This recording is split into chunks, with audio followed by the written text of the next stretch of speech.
Good morning, everybody. Yesterday, we had seen about the story Open Window and that 15 years girl. We had also seen that the uh, 15 years girl showed the relationship between the three men and the open window. And he told Mr. Natel that three people went to hunt to hunt, but they never came back. Even they didn't recover their bodies. They didn't recover their bodies, and that was the what we can say dreadful part or terrible part of it. So we will move further. Here, the child's voice lost its self-possessed note and became flatteringly human. Now, see, the voice of the child lost its self-possessedness. Poor aunt always thinks that they will come back someday. They and the little brown spaniel. Brown spaniel means a kind of dog who has long hair and ears. Who has long hair and ears. So, brown spaniel. Poor aunt always thinks that they will come back someday.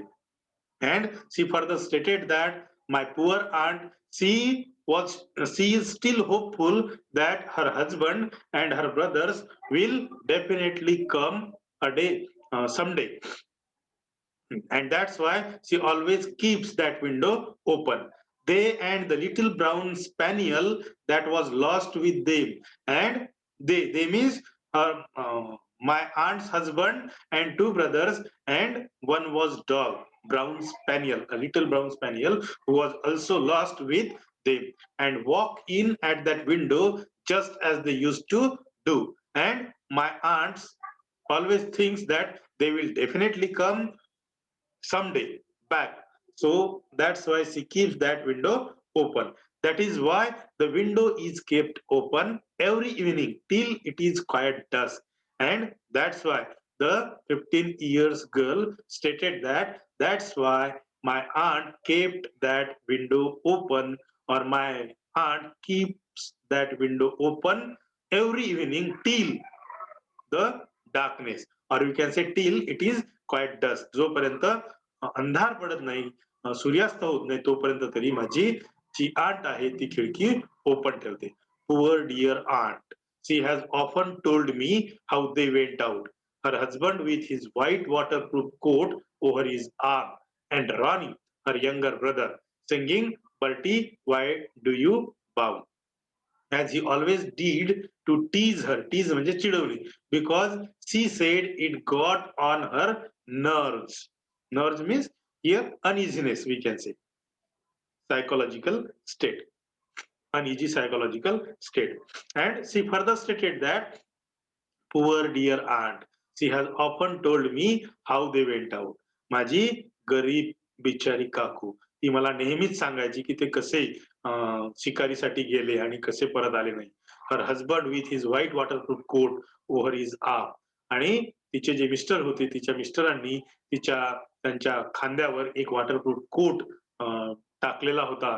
आणि माझ्या काकूचा जो भाऊ होता, लहान भाऊ, तो नेहमी एक गाणं म्हणायचा. त्या गाण्याचे शब्द इथं दिलेले आहे. Bertie, why do you bound, and he use to sing this song only to tease my aunt and nothing else. Do you know, sometimes on still quiet evenings like this, I almost get a creepy feeling of uh, we can say fearness, feeling of fearness. Do you know, sometimes on still, quiet evenings like this, I almost still म्हणजे शांत, I almost get a creepy feeling that they will all walk in through that window. And that girl further stated that means such type of still and quiet evenings, I also always think that they will definitely, I almost get a creepy feeling, I almost get a fearful feeling that they will definitely come back through a window. म्हणजे माझ्या मनात सुद्धा अशी भीती येते की म्हणजे कधी ना कधी ते आपल्या घरी परत येतील, अशी भावना माझ्या मनामध्ये सुद्धा येते. She broke off with a little shudder. आणि असं म्हणून ते भीतीने थरथरते. It was a relief to Framton when the aunt bustled into the room with a whirl of apologies for being late in making her appearance. असं म्हणून म्हणजे ती जणू काही भीती वाटत आहे तिला, अशा भावना व्यक्त करते. She broke off with a little shudder. भीतीने ती थरथरते. ती लहानशी मुलगी 15 वर्ष वयाची, परंतु तिला भीती वगैरे वाटत नसते. ऍक्च्युली असं काहीही घडलेलं नसते, फक्त ती स्टोरी बनवते. It was a relief. Relief म्हणजे आराम. It was a relief to Framton when the aunt bustled into the room with a whirl of apologies. Apologies means त्याला म्हणतो आपण क्षमायाचना करणे. For being late in making her appearance. आणि तेवढ्यातच म्हणजे ह्या सर्व गोष्टी सुरू असताना तेवढ्यातच त्या मुलीची आंट तिथं येते आणि ती थोडी क्षमायाचना करते की मला यायला इथं उशीर झाला, माफ करा, वगैरे वगैरे ती म्हणते. I hope Vera has been amusing you, she said. And she further stated that I hope Vera has been amusing you. म्हणजे ती अशी म्हणते की मी आशा करतो की वेराने तुमची चांगली करमणूक केलेली असावी. She has been very interesting, said Framton. And Framton also replied that she has been very interesting. She is very interesting girl and I haven't got bored because of her interesting nature. म्हणजे ती interesting मुलगी असल्यामुळे मी सुद्धा bore झालो नाही. I hope you don't mind the open window, said Mrs Sappleton briskly. Briskly means hurriedly. And Mrs. Sappleton said to Mr. Nuttall that you don't mind the open window. तुम्हाला उघडी खिडकी आहे, याचं तुम्हाला काही वाटत नसावं, असं ती घाईघाईने मिसेस सॅपल्टन मिस्टर नटेलला म्हणते. My husband and brothers will be home directly from shooting and they always come in this way. And further she stated that my husband and brothers went for shooting, they went for hunting, and they will come to home directly from this window, and that's why I have kept this window open. आणि माझे पती आणि माझे भाऊ शिकारीसाठी गेलेले आहे आणि ते शिकारीहून सरळ सरळ या ओपन विंडो मधून घरात प्रवेश करतात आणि त्यांनी या विंडो मधून प्रवेश करावा म्हणून मी ही खिडकी उघडी ठेवलेली आहे. They have been out for snipe in the marshes today, so they will make a fine mess over my poor carpets. And she further stated that they have been out for snipe in the marshes today. ते आज चिखलामध्ये एका पक्षाची शिकार करण्यासाठी गेलेले आहेत. So they will make a fine mess. Mess म्हणजे गोंधळ करणे. Over my poor carpets. And when they will come back, they will definitely make a mess over my poor carpet. आणि जेव्हा ते परत येतील चिखलातून मागून, तेव्हा भरून ते माझ्या कार्पेट खराब करतील. So like you men folk isn't it. म्हणजे तुमच्यासारखेच हे सुद्धा लोक आहेत. म्हणजे लोकांसारखेच हे लोक आहेत आणि ते गोंधळ करतील, असं ती म्हणते. शी रॅटल्ड. रॅटल्ड म्हणजे खडखड करणे. She rattled on cheerfully about the shooting and the scarcity of birds. Scarcity म्हणजे वानवा असणे, म्हणजे ज्याला म्हणू आपण कमतरता असणे. The scarcity of birds and the prospects for duck in the winter. To Frampton, it was all poorly horrible. So she further stated that she rattled on cheerfully about the shooting and scarcity of birds. So she rattled, ती खडखड करते. She rattled on cheerfully म्हणजे आनंदाने about the shooting and the scarcity of bird. आता ती आनंदाने shooting विषयीच्या गोष्टी सांगते. सोबतच पक्ष्यांची जी कमतरता आहे, ज्या स्नाईप शूटिंग साठी ते गेलेले असते, त्याच्या गोष्टी ती सांगते. And the prospects for duck in the winter. आणि जी आशा असते खास करून हिवाळ्यामध्ये, डक म्हणजे इथं आता शिकार न मिळणे या अर्थाने इथं डक हा शब्द प्रयोग केलेला आहे. To Framton it was all purely horrible, but for Framton all the things which has been told by that Mrs Sappleton, all those things are very horrible. आणि मिस्टर नटेल साठी ह्या सर्व ज्या गोष्टी असतात त्या खूप भयानक असतात, कारण की त्या 15 वर्ष वयाच्या मुलीनीच मिस्टर नटेलला सांगितलेलं असते की माझ्या काकूचे मिस्टर आणि तिचे 2 भाऊ शिकारीला गेले होते आणि ते परत आलेच नाही, त्यांच्या बॉडी सुद्धा रिकव्हर झाले नाही आणि म्हणून माझ्या काकूसोबत ही ट्रॅजेडी घडली आणि त्या ट्रॅजेडीतच माझ्या काकूला अशी अपेक्षा आहे की तिचे मिस्टर आणि तिचे 2 भाऊ परत येतील, हीच अपेक्षा माझ्या काकूला आहे. आणि म्हणून म्हणजे त्यालाही असं वाटतं की कदाचित ते परत येतील का? म्हणजे ते मृत असतील आणि कदाचित त्यांचे भूत असतील असं त्यांच्या मनात सुरू असते आणि म्हणून ते त्यांना ह्या सगळ्या गोष्टींची भीती वाटते. He made a desperate but only partially successful effort to turn the talk onto a less ghastly topic. Then further, he made a desperate but only partially successful effort. And he made a desperate effort. म्हणजे खूप असा दुःखी प्रयत्न करते तो. He made a desperate effort but only partially successful effort. परंतु तो काहीसा फक्त पूर्णपणे प्रयत्न करत नाही, पण काहीसा प्रयत्न करते. कशासाठी? To turn the talk on to a less ghastly topic. Ghastly म्हणजे भयानक. म्हणजे जेणेकरून हे जे भयंकर विषय असतो, त्या भयंकर विषयावरून थोडा म्हणजे वेगळ्या विषयाकडे विषयांतर करण्याचा प्रयत्न मिस्टर नटेल करत असतात, परंतु तसं होत नाही. He was conscious म्हणजे सावध असणे. He was conscious that his hostess was giving him only a fragment of her attention. Fragment म्हणजे तुकडा. And her eyes were constantly staying past him to the open window and the lawn beyond.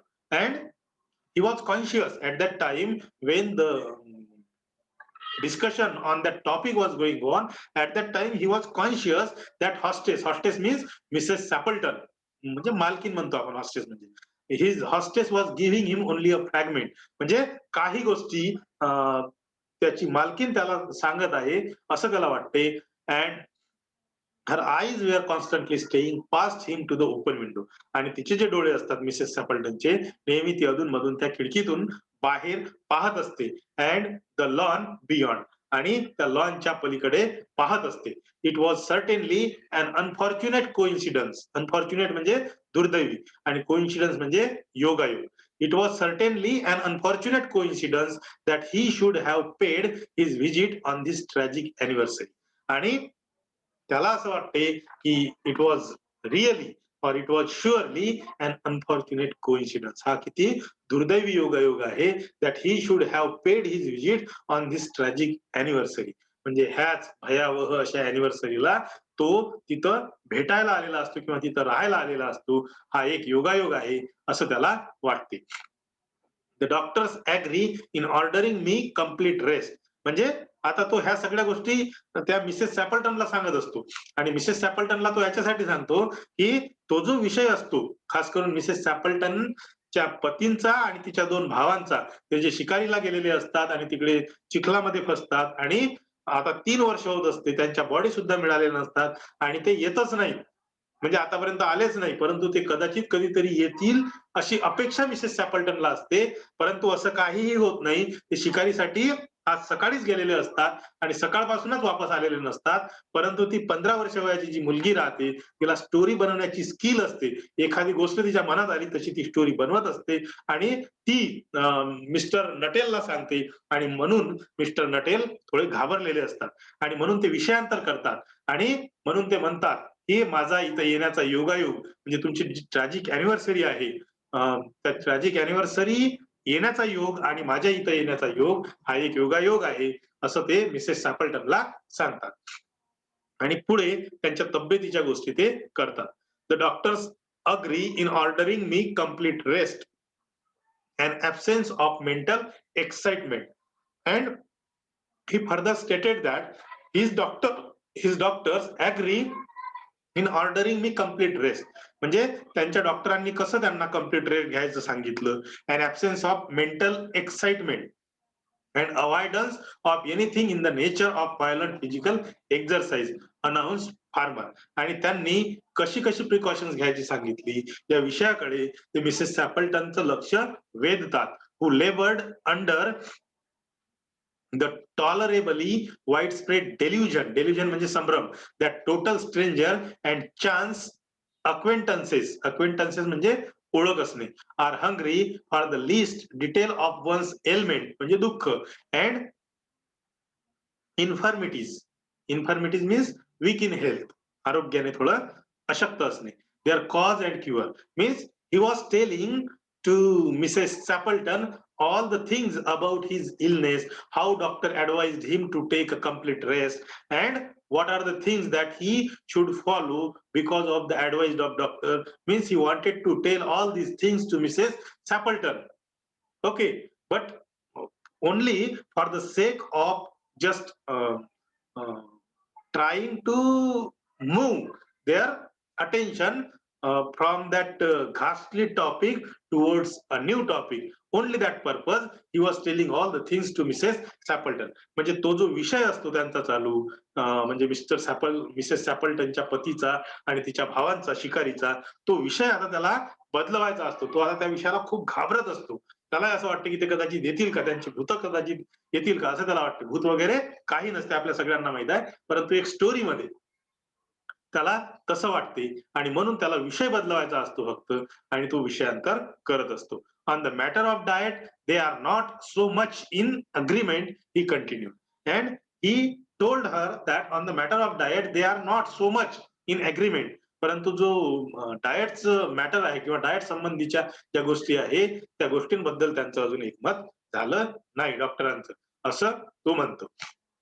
No, said Mrs Sappleton in a voice which only replaced a yawn. Yawn म्हणजे जांभई देणे. At the last moment, then she suddenly brightened into alert attention, but not to what Frampton was saying. Actually, her attention was not there. Mrs. Stapleton's attention was not there. She told Mr.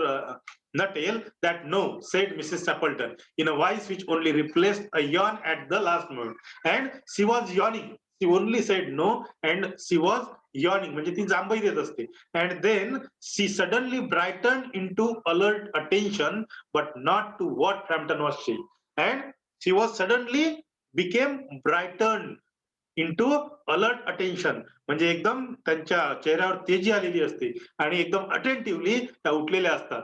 But not to what Framton was saying, परंतु Framton आपल्याला काय म्हणतो, mister नटेल आपल्याला काय सांगतो, याच्याशी त्याचं काही घेणं देणं नसते. परंतु अचानकच त्यांच्या चेहऱ्यावर तेजी आलेली असते आणि तेजी येण्याचं कारण असं असते, पुढे त्या सांगतात, here they are at last she cried just in time for tea, and don't they look as if they were muddy up to the eyes. And she stated to Mr. Nuttall that here they are at last, she cried. ती जोरात ओरडते की हे शिकारीवरून आलेले आहेत, माझे mister आणि माझे दोन भाऊ शिकारीवरून येत आहेत. Just in time for tea, and don't they look as if they were muddy up to the eyes. And they have come just in time for tea, म्हणजे चहाच्याच वेळेला ते इथं आलेले आहे. And don't they look as if they were muddy up to the eyes. And they don't they look as if they were muddy up to the eyes. आणि अक्षरशः ते डोळ्यापर्यंत चिखलाने माखलेले आहे, असं मिसेस सॅपल्टन मिस्टर नटेलला सांगते. फ्रॅम्प्टन सिवर्ड स्लाइटली, सिवर्ड म्हणजे कुळकुळणे, थरथरणे, कुळकुळणे नाही, थरथरणे. फ्रॅम्प्टन shivered slightly, slightly म्हणजे किंचितपणे, and turn towards the niece with a look intended to convey, intend म्हणजे चाकल असणे, इंटेंडेड टू कन्व्हे, कन्व्हे म्हणजे कळवणे, सिम्पॅथेटिक कॉम्प्रेहेन्शन, सिम्पॅथेटिक म्हणजे सहानुभूतीपूर्ण आणि कॉम्प्रेहेन्शन म्हणजे आकलन. बघा आता काय होते. Framton shivered slightly and turn towards the niece. आता फ्रॅम्प्टनला त्या गोष्टीची भीती वाटते, त्याला असं वाटते की आता भूतच आहे, कारण 3 वर्षापासून पूर्वीपासून ते परत आलेले नसतात आणि आताच अचानक कसे आलेले आहे, म्हणून तो भीतीने थरथरायला सुरुवात करतो mister Nuttel. And he turn towards the niece, आणि तो त्या आंटच्या म्हणजे मिसेस सॅपल्टनच्या पुतणीकडे जातो. With a look intended to convey sympathetic comprehension, म्हणजे त्याला थोडी सहानुभूती वाटते आणि सहानुभूतीपूर्वक आकलनाने तो त्या मिसेस सॅपल्टनच्या पुतणीकडे बघतो. The child was steering out through the open window, and what happened? The child was also staring out through the open window. ती जी लहान मुलगी असते 15 वर्ष वयाची, ती त्या खिडकीमधून एकदम एकटक त्या तिकडून जे 3 माणसं येत असतात आणि एक त्यांच्यासोबत कुत्रा असतो, त्यांच्याकडे एकटक पाहते. परंतु ती एकटक याच्यासाठी पाहते की आता माझे अंकल आलेले आहेत आणि आता म्हणजे त्यांना खरी गोष्ट माहित होईल मिस्टर नटेलला, याच्यासाठी कदाचित ती पाहत असावी. बरोबर आहे? With dazed horror. Dazed means unable to think clearly, म्हणजे ज्याला म्हणतो आपण नॉट शुअर, म्हणजे एकदम खात्री नसलेली. डिबियस म्हणतो आपण त्याला, म्हणजे स्पष्टपणे न दिसणारी किंवा स्पष्टपणे डोक्यात न येणारी. With dazed horror in her eyes, आणि तिच्या डोळ्यात नेहमी म्हणजे नेमकी भीती असते की आता आपलं काय होणार. In a chill shock of nameless fear, Frampton swung round in his seat and looked in the same direction. And in a chill shock of nameless fear means Frampton, or we can say Mr. Nuttall, become very fearful. He became very fearful and he take a swung round his seat. तो त्याच्या सीटच्या बाजूला जातो and looked into the same direction. आणि तो सुद्धा त्या खिडकीतून पलीकडे पाहत असतो, ज्या खिडकीतून 3 माणसं त्याला येताना दिसतात. So I hope you are getting whatever I am teaching here. You all have understood whatever I taught here. Thank you very much for listening me patiently. Here I would like to stop. Thank you.